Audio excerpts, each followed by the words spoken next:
Assalamualaikum warahmatullahi wabarakatuh. Waalaikumsalam warahmatullahi Warahmatullahi wabarakatuh. Waalaikumsalam warahmatullahi wabarakatuh. Semangat ya, masih walaupun udah jam 11 kurang.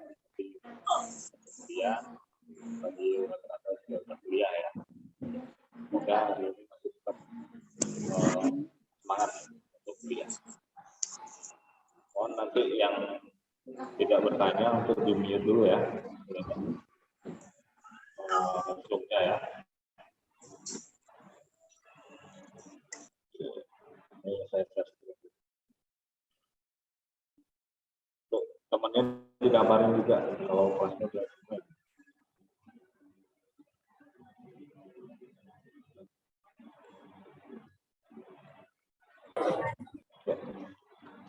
Sebenarnya hari ini kita kedua ya, yaitu terkait dengan mata kuliah entrepreneurship.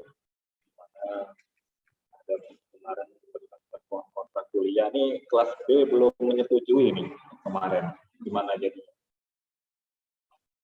untuk tawaran kontrak kuliah nih?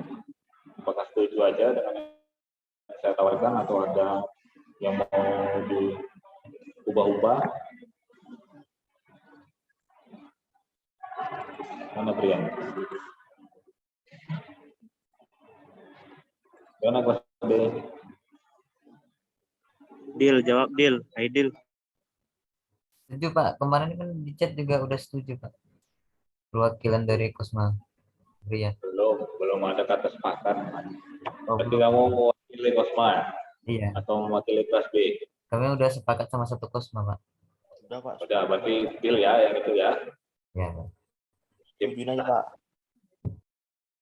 Ya, jadi kemarin mungkin dari sebagian juga sudah nonton ya YouTube, sudah ada upload di channel YouTube saya itu yang belum seberapa itu ya. Oke, ini kita mulai dari apa sih sebenarnya entrepreneurship. Teman-teman mungkin kalau mendengar kata entrepreneurship itu hampir mirip lah pasti dengan entrepreneurship. Jadi kalau entrepreneurship adalah proses organisasi dan pengelolaan risiko untuk sebuah bisnis baru. Jadi kalau apa hubungannya dengan entrepreneurship? Kita lihat di slide selanjutnya. Jadi untuk seorang entrepreneurship melakukan hal tersebut.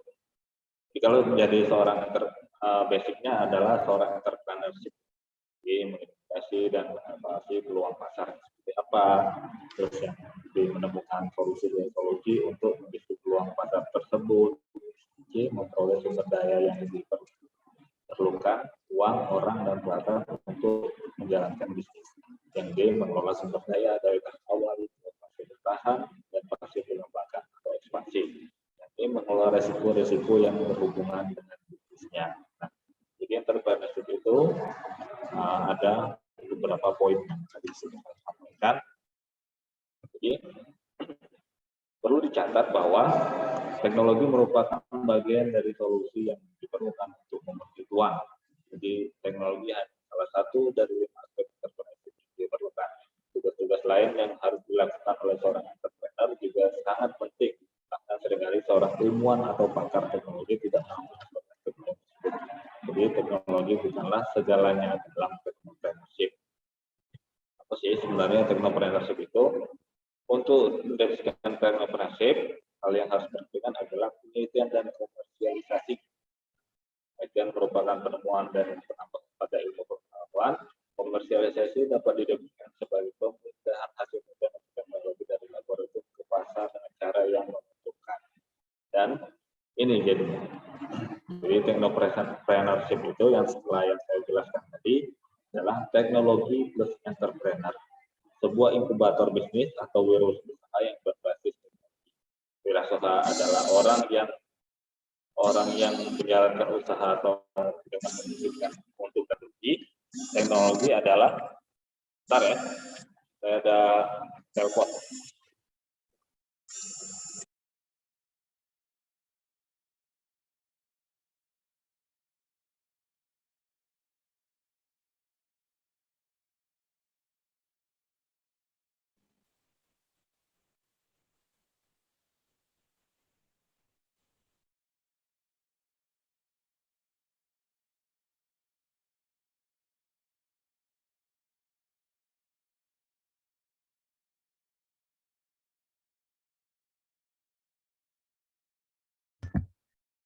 Bapak ke-mute, Pak.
Oke, kita lanjut lagi ya. Tadi di entrepreneurship, ya teknologi plus entrepreneur ya. Sebuah inkubator itu dengan teknologi. Jadi Wirasa adalah orang yang menjalankan usaha atau perusahaan teknologi adalah keseluruhan sarana untuk menyediakan bagi kelangsungan dan kenyamanan hidup manusia. Nah, seperti yang ada di gambar di sebelah kanan itu, misalnya, jadi kalau kalian menjadi seorang technopreneurship, kalian itu bisa dibelah menjadi 3. Ya, teknisi iya, entrepreneurnya iya, manajernya iya, atau yang punya. Oke. Seperti yang penjelasan yang sudah saya jelaskan tadi ya, kalau sebenarnya technopreneurship itu pada intinya adalah memasukkan unsur teknologi di dalam bisnis kita. Secara sederhananya bisa kalian pahami seperti itu.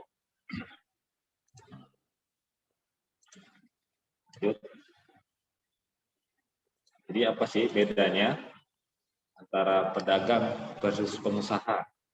Jadi nanti ada juga nih entrepreneurship itu ada juga versinya ya, dibagi 2, ada pedagang, ada yang jadi pengusaha. Kita coba lihat, kalau pedagang nih biasanya tujuannya untuk mencari uang atau untung aja, terus dikerjakan oleh diri sendiri, terus menghabiskan waktu untuk melakukan pengawasan, terus belum pernah menjadi pengusaha, hasil tergantung pada usaha sendiri, terus yang terakhir adalah yang dikembangkan adalah omset.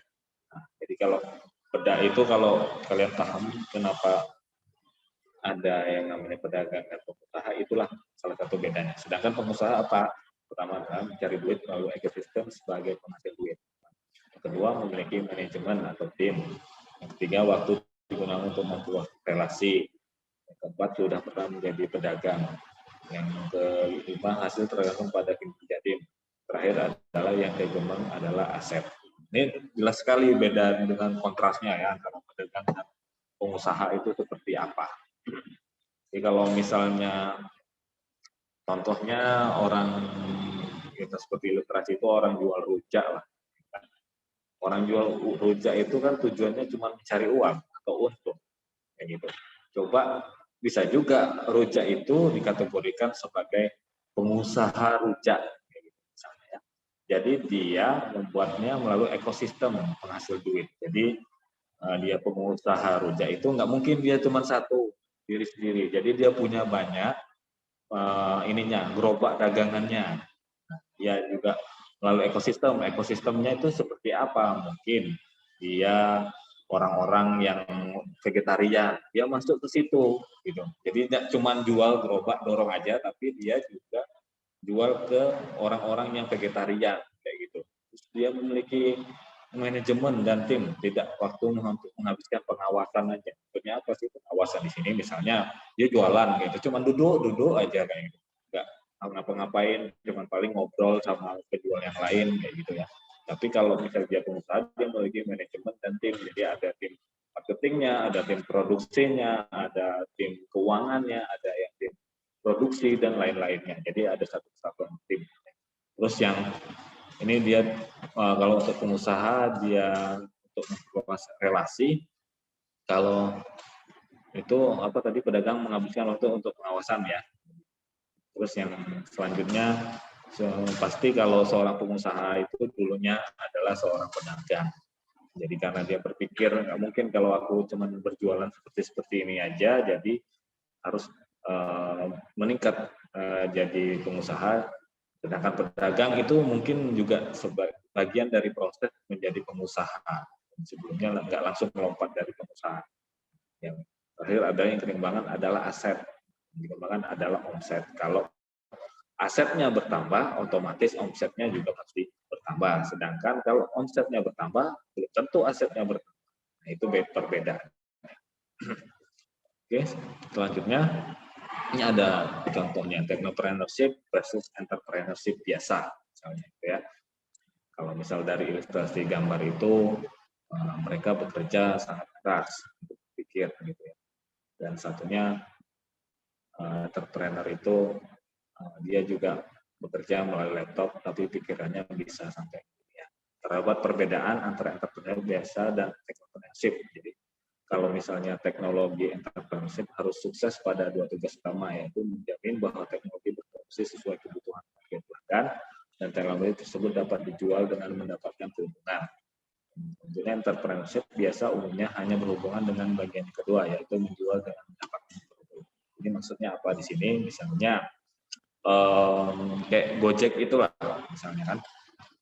Jadi dia nggak cuma jual jasanya aja gitu, tapi dia juga bisa menjual teknologinya. Banyak mungkin perusahaan-perusahaan lain yang mengadopsi beberapa algoritma yang ada di Gojek itu. Nah, mungkin kata kunci ataupun cara mencari ataupun algoritma untuk menentukan produk yang terlaris dan segala macamnya itu bisa dijual nanti sistemnya. Ataupun juga bisa dia kolaborasi dengan Grab atau Maxim misalnya sekarang. Mungkin Maxim ada juga ngambil beberapa teknologi dari Gojek yang biasa digunakan gitu untuk bisa meningkatkan mutu layanannya. Tapi yang jelas otomatis mereka membayar kayak gitu mahal itu untuk bisa atau menggunakan teknologi yang sama ataupun ya itu teknologi yang sudah pernah dipakai Gojek, mereka sudah punya versi terbaru, baru mereka jual yang versi yang sebelumnya kayak gitu. Sedangkan kalau entrepreneurship hanya bagian gue yaitu menjual dan mendapatkan profit. Jadi dia nggak memikirkan teknologinya, tapi dia hanya memikirkan profit atau untungnya saja. Gitu ya, bedanya teknopreneurship dan entrepreneurship. Nah, yang ada lagi selanjutnya ini misalnya bisnis lifestyle, bisnis. Nah, ada beberapa hal yang menjadi sifat-sifat entrepreneur sukses ya. Walaupun para entrepreneur memiliki karakteristik yang berbeda, tetapi secara umum entrepreneur sukses memiliki sifat sebagian berikut. Misalnya kalian mau jadi entrepreneur gitu ya. Yang pertama adalah gaya manajemen partisipatif. Mereka keberkeinginan untuk berbagi kekuasaan dengan tim dan karyawannya. Jadi nggak cuma melulu otoriter, maksudnya ya. Jadi benar untuk mengajak teman-temannya yang di tim dan karyawannya itu untuk maju juga, nggak cuma dia aja. Yang kedua, keinginan yang tinggi untuk berprestasi dengan keinginan moderat untuk kekuasaan. Kekuasaan dan moderat dalam artian apa? Pembaharuan. Dan tidak kekuasaan itu dia di dalam bidangnya sendiri. Misalnya kayak transportasi tadi yang ojek, misalnya untuk kekuasaan mereka ingin menguasai pangsa pasar yang untuk transportasi di bidang motor kayak gitu. Atau biasa disebut ojek kayak gitu.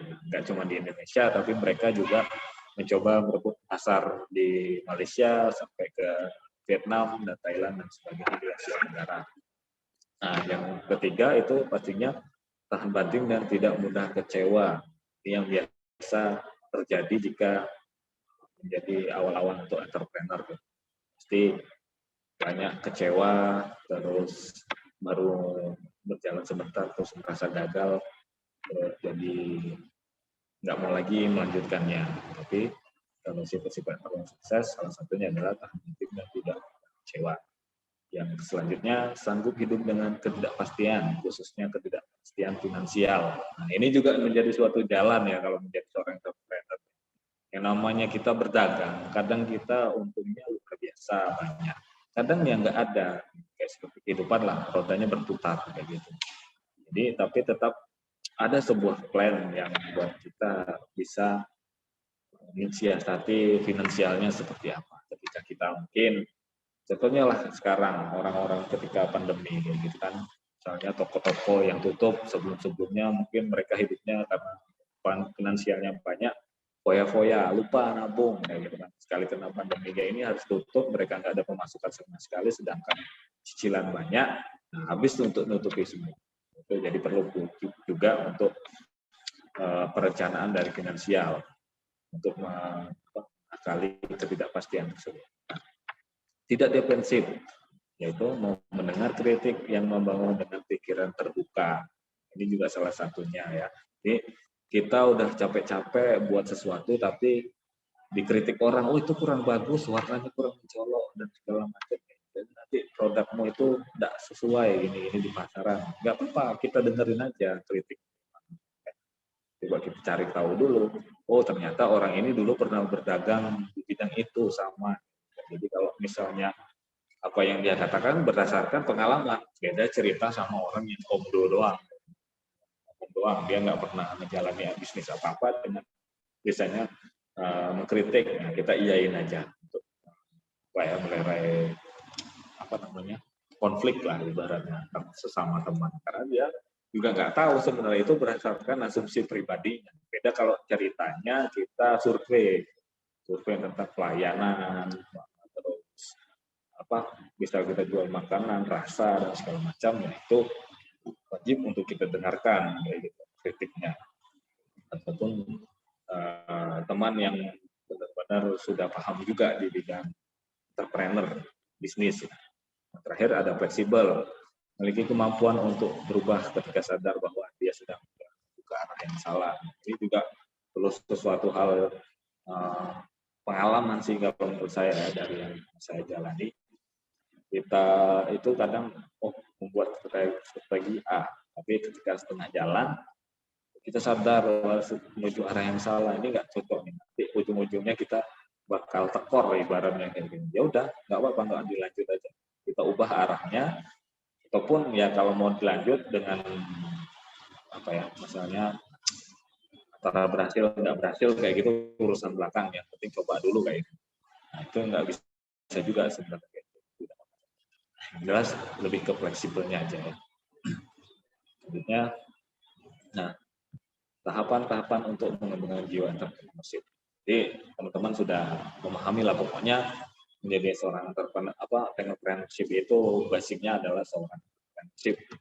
Jadi ada tahapannya. Yang pertama, pengetahuan tentang entrepreneurship. Kita pelajari tentang entrepreneurship itu seperti apa sih kayak gitu, dari hukumnya, terus juga dari sisi agamanya wajib kita juga pelajari. Ini banyak subhatnya enggak, ini halal haramnya gimana gitu, atau sunnahnya seperti apa. Nah, itu juga harus perlu kita pahami. Jangan semuanya pokoknya yang enggak mengandung alkohol, enggak mengandung daging babi, ya pokok hajar terus, enggak juga kayak gitu. Tapi tetap ada fikih-fikih muamalah ya kalau pelajari ekonomi itu yang perlu diketahui. Kedua, memahami medan usaha. Ini juga penting ya. Jangan cuma sekedar asal buat tapi nggak tahu atau ikut-ikutan tren gitu. Misalnya es kepal Milo semua dijamin. Gitu kan. Sosis bakar semua. Terus mie yang sekarang itu Indomie yang disusun itu terus diambil salah satu beserta toppingnya itu juga semua. Boba semua. Thai tea semua. Itu juga paham, boleh kalau buka sama, tapi di tempat kita ada berapa banyak yang dengan usaha yang sama gitu ya. Maksudnya kalau di tempat kalian radius 3 kilo lah minimal ada yang jual boba, ya tempat kalian mau jual boba nggak apa-apa kayak gitu. Jangan cuman ternyata orang lebih suka yang boba yang lebih jauh 3 kilo. Nah, buatlah gimana boba kalian itu bisa menarik orang yang di sekitar biar selanjutnya pemahaman terhadap urgensi dari kewirausahaan. Urgensinya apa untuk melaksanakan kewirausahaan tersebut? Ya, aku mau urgensinya karena membantu perekonomian keluarga, gitu. Boleh juga, ataupun ya cuman sekedar coba-coba, siapa tahu berhasil. Nah, itu coba dipikirkan lagi kalau sekedar coba-coba ya, sayang dengan. Jadi pikirkannya urgensinya lebih matang lagi. Nah, yang kedua, paradigma alteration, itu merubah paradigma umum terhadap usaha instan. Contohnya kayak tadi lah ya, usaha instan yang sudah saya contohkan itu. Yang kedua, memahami bahwa usaha real dibutuhkan untuk perkembangan perekonomian jiwa berwirausaha. Ini juga menjadi real yang dibutuhkan untuk perkembangan perekonomian jiwa wirausaha. Ketiga, spirit innovation, yaitu inisiasi semangat untuk mengkatalisasi gerakan pembangunan usaha. Kedua, dimulai dengan memberikan modal awal yang monitoring. Penting ini juga ya, hal yang monitor kayak dengan monitoring, yang cuma bisnis itu berjalan terus saja tapi nggak dimonitoring. Nih kita butuh stok yang bagus itu dapatnya di mana, tapi kita ambilnya di satu tempat aja. Empat, kompetisi, persaingan dengan sama partner. Empat, mampu menghadirkan nilai tambahan dan produk baru, inovasi. Selalu pasti ya kalau di produk itu selalu harus ada inovasinya. Walaupun misalnya sama-sama jual boba, ya kan, tapi apa sih yang kita perbarui, misalnya wadahnya biasanya cuma pakai cup yang berapa porsi itu, tapi kita coba cari ada nggak wadah yang lebih unik dari sekedar yang standar itu menjadi sebuah inovasi baru, ataupun rasanya kayak gitu, rasa yang ada cuma green tea, terus apa mango, orange, dan segala macam, coba kita rasa lokal, misalnya kayak boba rasa kayu manis kayak gitu, misalnya, ataupun rasa kopi kerinci, itu coba jadi inovasi baru untuk berjualan. Nah, tadi dari entrepreneurship kita telah lagi ke entrepreneurship. Jadi sebenarnya kalau untuk menjadi seorang entrepreneurship ada beberapa landasan yang harus teman-teman ketahui. Ya.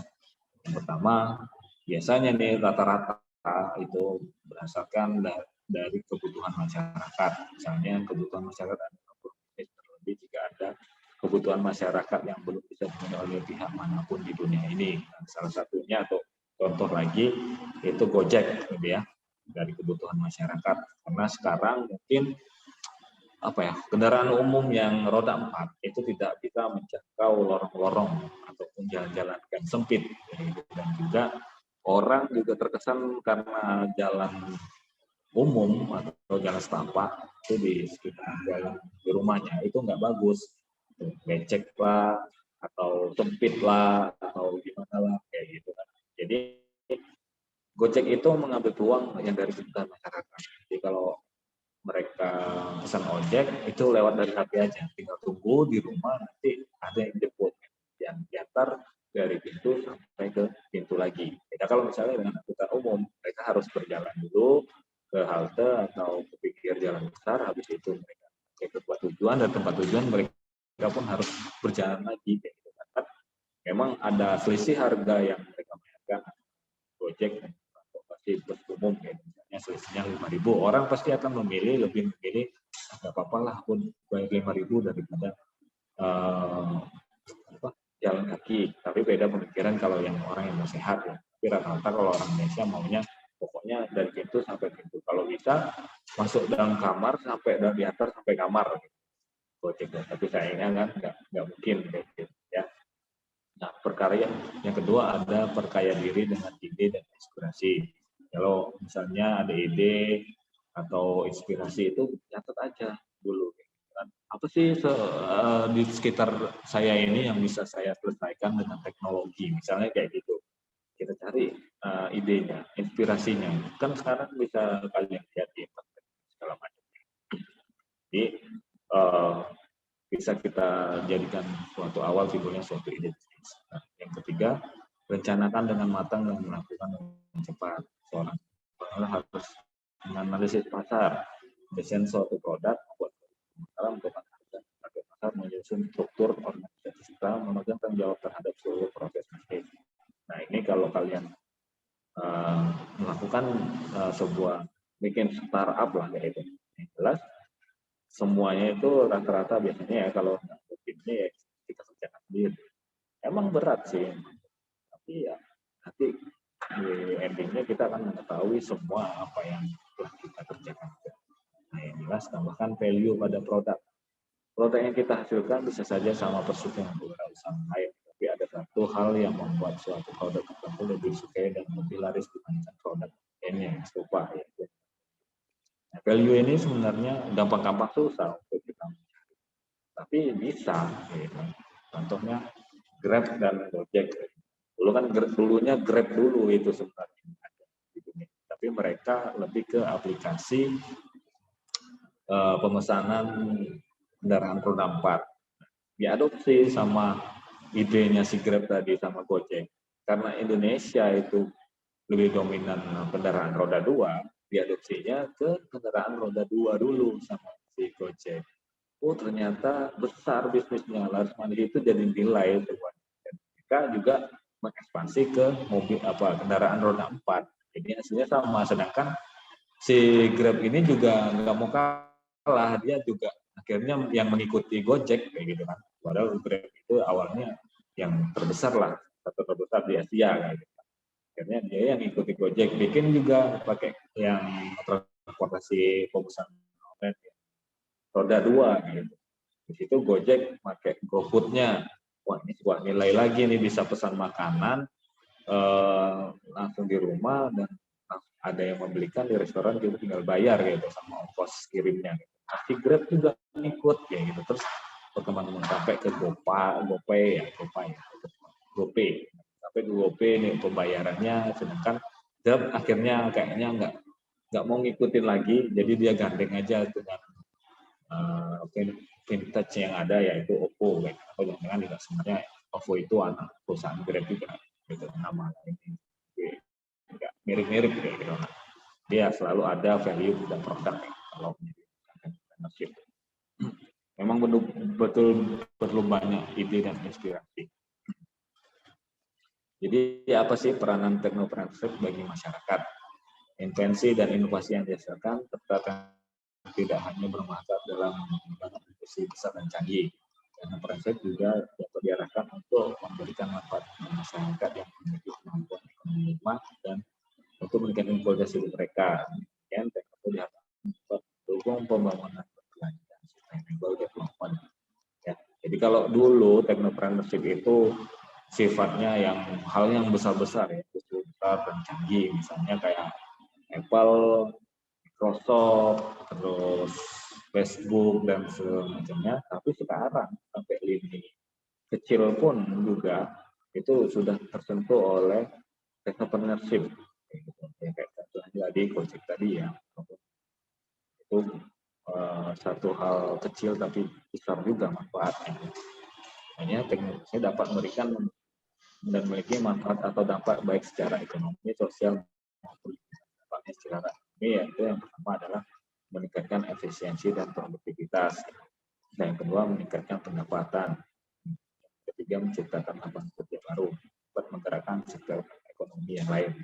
Apa saya ambil contoh yang selalu Gojek ya, karena Gojek itu yang paling menurut saya lengkap urusan technopreneurship ya. Misalnya dia kan efisiensi dan produktivitas. Misalnya kayak tadi orang mau pergi ke sebuah tempat menggunakan kendaraan umum, nggak perlu lagi jalan, langsung bisa waktunya lebih cepat dan nggak payah nunggu lagi.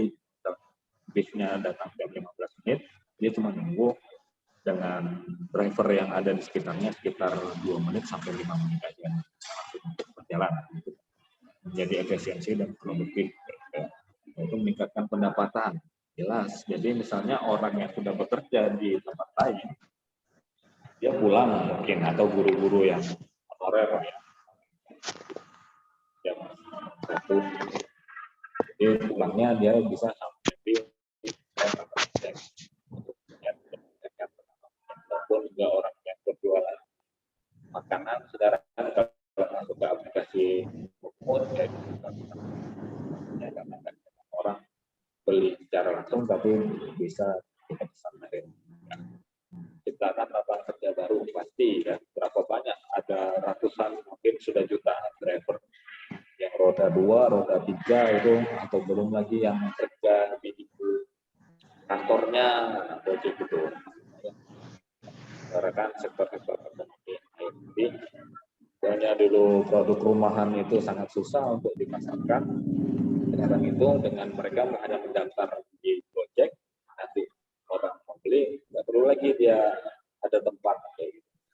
Jadi orang langsung datang ke rumah si penjual, langsung dia menggerakkan sektor-sektor ekonomi yang lain, dan juga misalnya melalui Gosen dan gitu, terus GoBox itu juga pergerakan sewa di sektor ekonominya jadi lebih tajam lagi manfaatnya.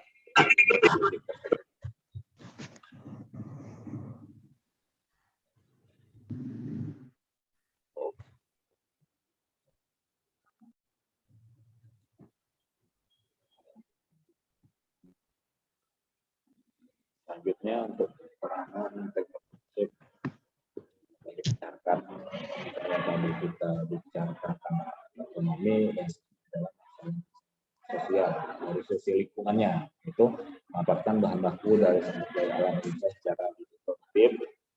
Kedua, meningkatkan efisiensi penggunaan terutama sumber daya energi. Ya, kemudian kalau energi ini listrik, kalau misalnya sumber daya alam yang lebih produktif, misalnya kayak tempat wisata. Jadi dengan menggunakan misalnya kafe lokal lah contohnya, dia kan menjual tiket kayak tiket pesawat, tiket kereta api. Sekarang mereka juga bergeser ke tempat pembelian tiket tempat hiburan atau tempat wisata yang mungkin pantai, gunung, ataupun sawah-sawah kayak gitu ya. Jadi mereka bisa jual tiket gitu. Ataupun ke misalnya di daerah-daerah timur sana, NTT, terus Pulau Komodo, terus Maluku ataupun Papua gitu. Kita bisa masyarakat sana juga akan lebih produktif tentunya karena banyak wisatawan baik lokal maupun mancanegara yang datang untuk melihat keindahan alam mereka. Mereka pun bisa menjual barang hasil kerajinan dari UMKM ataupun produk rumahannya. Jadi ada juga penghasilan yang produktif untuk mereka meningkat. Dan itu juga ya ada hubungannya dengan air gitu. Contohnya di itu sistem desalinisasi air laut yang murah, irigasi tetes, apa sih peranannya dari teknologi di situ? Yaitu ya pemantauannya semi robot juga. Gitu. Jadi robot yang bekerja ataupun sensor-sensor yang nanti untuk menggerakkan dan juga memantau semua proses kegiatannya irigasi tetes tadi itu dipantau melalui smartphone ataupun dengan internet optik atau smart home atau smart apa gitu. Jadi nanti kita nggak perlu lagi cek ke lapangan, oh ini airnya udah cukup, oh kualitas airnya udah bagus, jadi bisa kita lanjutkan untuk irigasi gitu.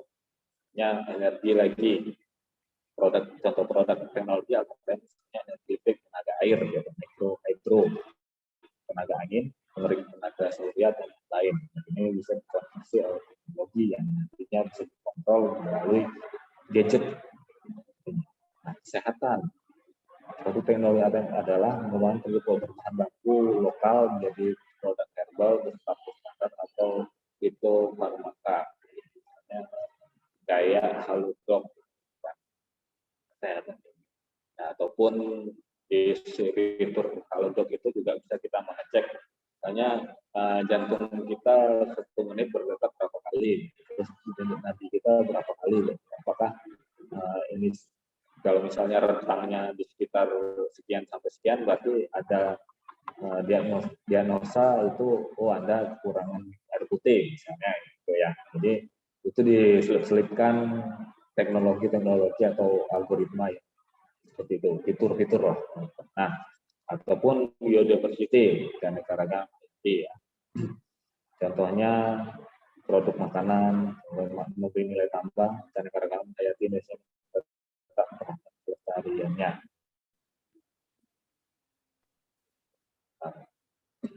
Oke, selanjutnya ada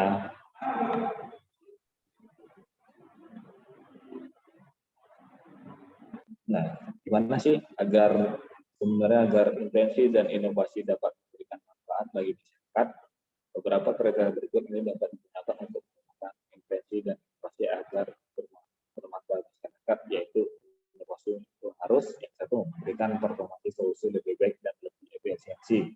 Makanya juga tadi project ya, solusi lebih baik dan lebih efisiensi. Kedua, menjawab permasalahan dan memenuhi karakteristik kebutuhan masyarakat. Sangat-sangat membutuhi karakteristik dan kebutuhan masyarakat. Kedua, yang pertama ide orisinal. Itu orisinal juga idenya. Ojek yang bisa dipanggil ke rumah melalui aplikasi. Empat, itu dapat berekam ke pasar dan memenuhi kriteria ekonomi. Ya, ini juga jadi studi kelayakan ekonomi dari orang yang tingkat bawah sampai atas itu pasti sekarang itu bukan Gojek. Ya. Apapun itu pelayanan yang ini memiliki skala pasaran, skala manfaat yang memadai.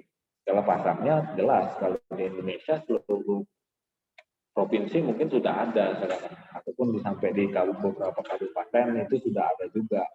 Itu sangat bermanfaat. Dapat dipasarkan sebagai produk atau jasa.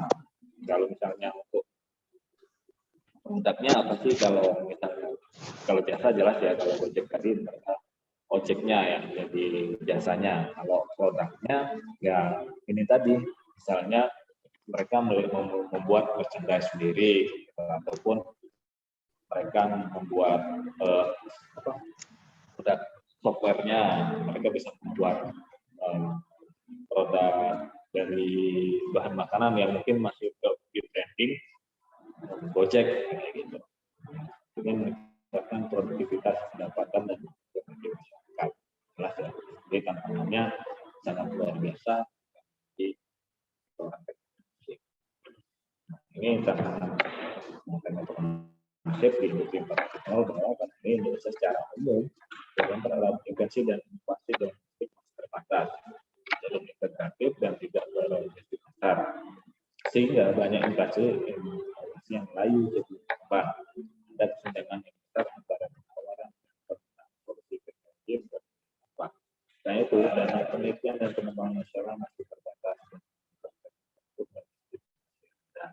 Ya. Jadi kalau banyak yang startup itu nggak terlalu jauh untuk memikirkan, masih banyak peluangnya, jadinya layu sebelum berkembang itu istilahnya.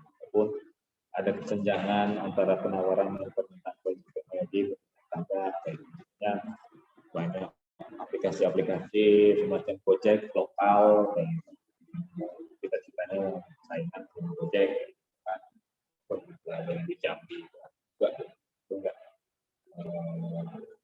ada kesenjangan lah, kemudian Gojek lokal itu akhirnya orang karena tidak ada inovasi baru dan cepat ide yang baru, jadi mereka tetap masih nyaman dengan Gojek. Jadi aplikasi lokal itu bisa benar-benar menggeser Gojek. Menurut saya mission impossible juga seperti itu, karena Gojek itu dipikir dengan ratusan orang, sedangkan mungkin startup lokal itu cuma dipikir 10 orang. Jadi sini terbatas juga, kan yang di Gojek itu mungkin sudah berpengalaman baik dia seorang engineer ataupun pendidikannya di luar negeri, jadi ya sulit juga untuk kemampuan teknologi domestik masih rendah. Juga ini juga jadi tantangan ya, karena apa ya, teman-teman yang banyak di kuliah di IT ini rata-rata belum semua juga sih dalam proses teknopreneurship ini juga baru-baru belum nyampe 10 tahunan ini baru bergaung. Sadar juga di Indonesia masih banyak yang masih harapannya ya lulus gitu, pun yang lowongan pokoknya yang diterima bisa dari prodi komputer kayak itu udah itu aja. Ya cuma aman lah kayak gitu. Coba dari sekarang masih ada waktunya banyak untuk coba dari kemampuan apa yang bisa kita lakukan, intinya seperti apa. Apalagi di Jambi peluangnya juga masih banyak. Gitu. Coba-coba aja, mau tahu benar-benar berjalan, dilirik ada perusahaan kita untuk bisnis. Gitu. Yang cuma kita terima konsumtif aja. Misalnya, ini contoh-contohnya ya, peluang bisnis di era 4.0. Dia ada beberapa startup yang mungkin sekarang di example, misalnya contohnya tech, jadi sering teman dengar ya, finance teknologi, ya, GoPay, Dana, Oppo itu fintech. Jadi kalau ditanya orang itu jenisnya apa sih? Jenis aplikasinya nggak tahu, pokoknya aplikasi pembayaran. Yang kedua cloud hosting, Stripe, Dropbox ini juga masih banyak pakai Dropbox kan hampir sama kayak Google Drive. Google Drive itu mungkin dulu nirunya Dropbox. Terus bisa jual beli online, Shopee, Traveloka, Tokopedia, OLX, situs e-commerce ya kalau istilahnya gitu kan.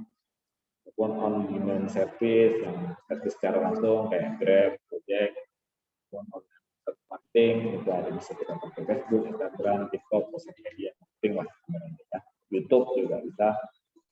Nah, kalau misalnya edukasi di Indonesia ini contohnya ruang guru itu banyak juga, misalnya teman-teman mau bikin ruang ngaji misalnya bisa juga, jadi mungkin orang Indonesia yang masih belum lancar kayak ngaji atau macam itu sudah banyak sih sebenarnya yang buat, tapi mereka masih tetap menggunakan apa ya, aplikasinya itu hanya sekedar terbatas pemesanan. Beda kan kalau ruang guru itu sudah di aplikasinya itu sudah interaksi gitu. Nah, kalau kesehatan, contohnya Halodoc, yang menghimpun dokter-dokter seluruh Indonesia yang mau konsultasi via daring ataupun secara video call kayak gitu kan, terkait dengan keluhan ataupun solusi, diberikan solusi dan nanti diresepkan obatnya. Ini ya, walaupun nggak ketemu secara langsung, tapi mereka masih bisa berobat. Ataupun misalnya contohnya pertanian, agro ini selain menjual bibit, mereka juga jadi distributor untuk secara langsung dari petani-petaninya. Misalnya petaninya mau jual kacang, kayak kalau jual kopi, langsung taruh di agro. Nanti orang-orang yang mau beli dalam skala besar atau kecil itu nanti langsung.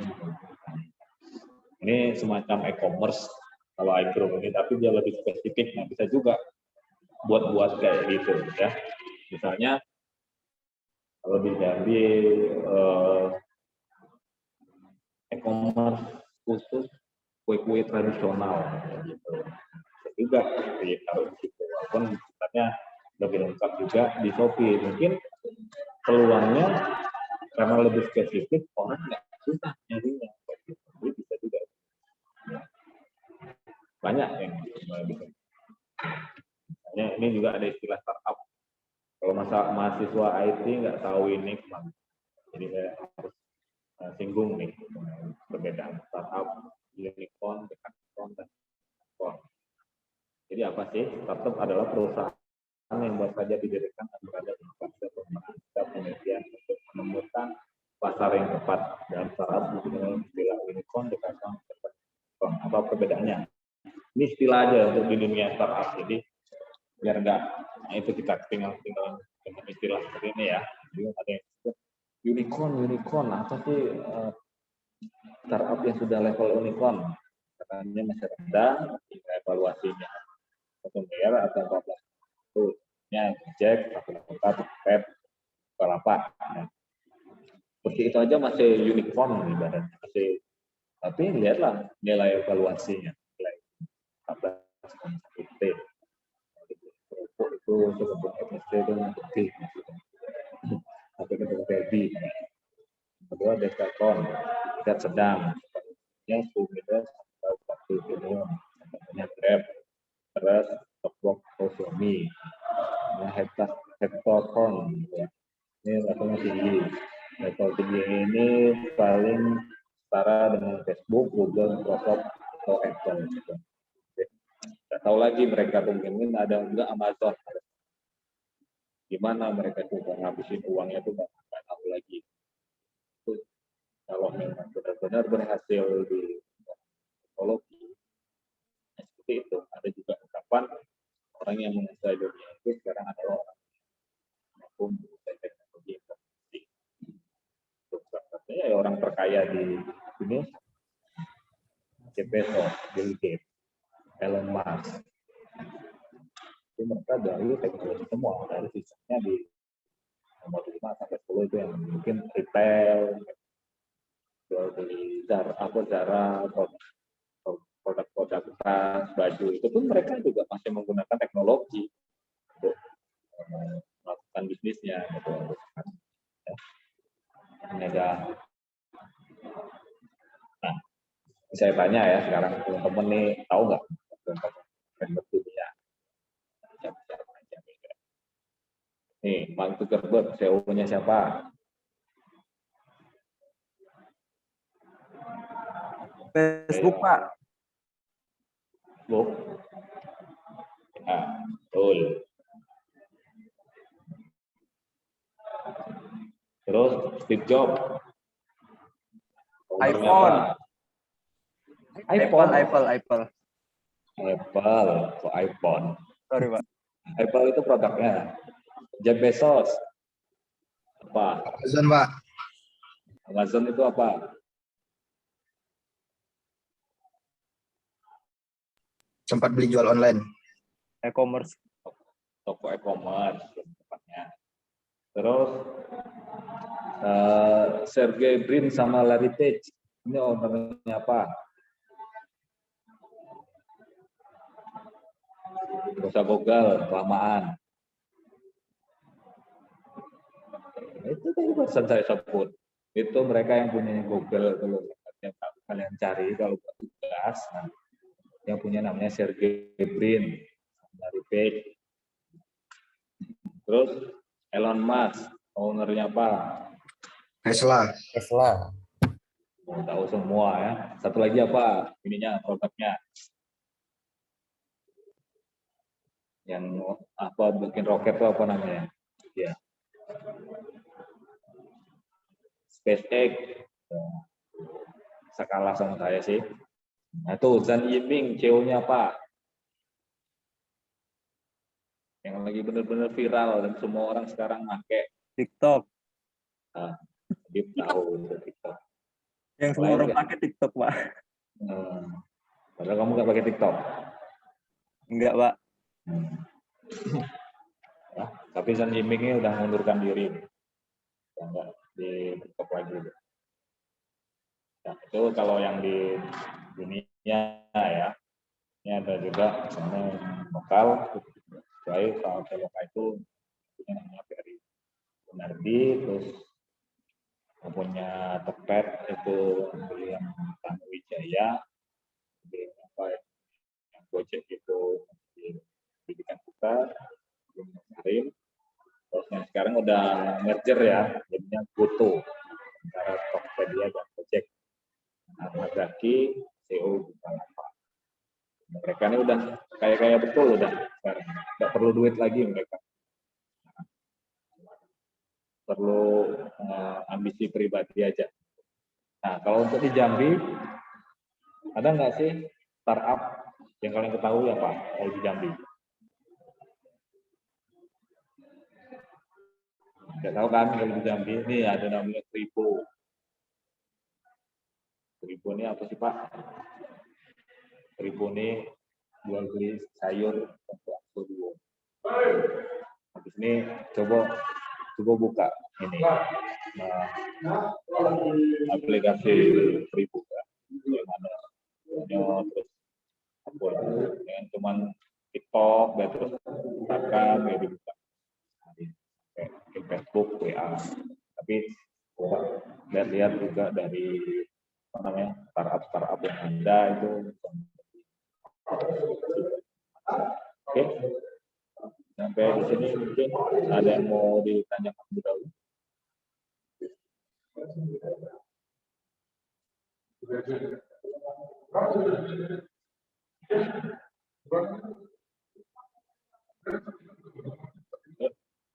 Silakan kalau ada yang mau bertanya.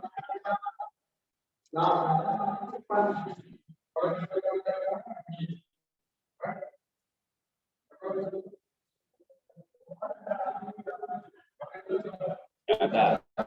Jadi saya anggap ngerti semua ya yang saya sampaikan. Antara ngerti atau enggak malu-malu. Masa udah semester 5 masih kayak gitu? Saya nggak mau bertanya. Nanti susah di jalan. Maupun jalan-jalan.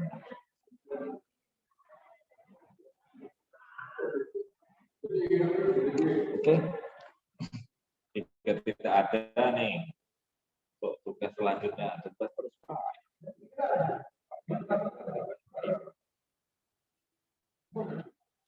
Ini tugasnya nanti ya, buatlah video presentasi laporan tugas pertama kedua. Jadi kemarin tugas pertama itu sudah dibuatkan laporannya ya, kirim ya, nanti tolong itu dipresentasikan video berdurasi minimal 5 menit di video mungkin presentasi harus bergantian untuk semua kelompok. Video ini juga kelompok dan upload di channel YouTube masing-masing. YouTube-nya terserah di channel siapa atau YouTube sendiri nanti minimal promosi kunjungan ke teruskan nama tim dan lakukan prodi di kolom deskripsi video. Nanti video dikumpulkan di kelas masing-masing tugas ini. Dua yang buat sesuai dengan yang kita hadir ini kami seperti Senin depan ya. Jadi kalau tugasnya pertama selesaikan nanti ke tugas kedua. Jadi caranya kalau enak ya bikin aja dari Zoom kayak gitu, direkam terus dipresentasiin bergantian, itu ya belum nggak susah untuk dikatakan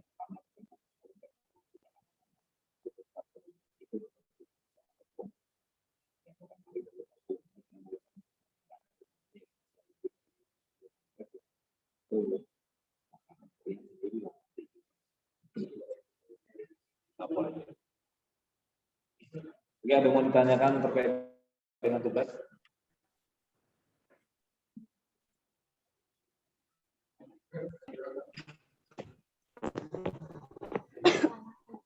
Pak, Ya.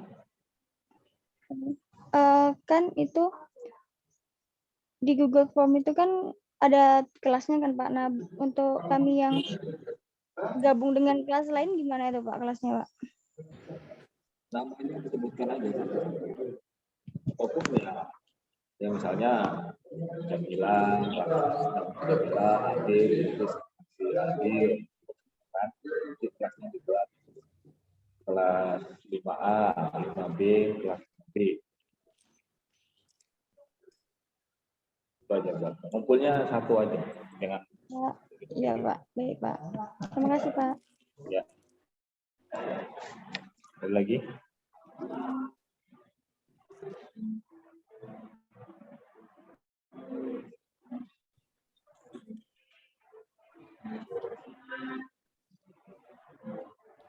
Jika tidak ada, ini kuliahnya ya. Itu yang saya sampaikan. Kalau ada yang ada lagi, bisa dulu. Jadi untuk materi kalau kalian pengen baca lagi bisa lihat atau dilihat di learning masing-masing, bisa nonton di YouTube saya yang beberapa itu. Kemarin kelas B kayaknya belum banyak yang nonton karena lihat sampai hari ini itu masih cuman berapa viewersnya 10.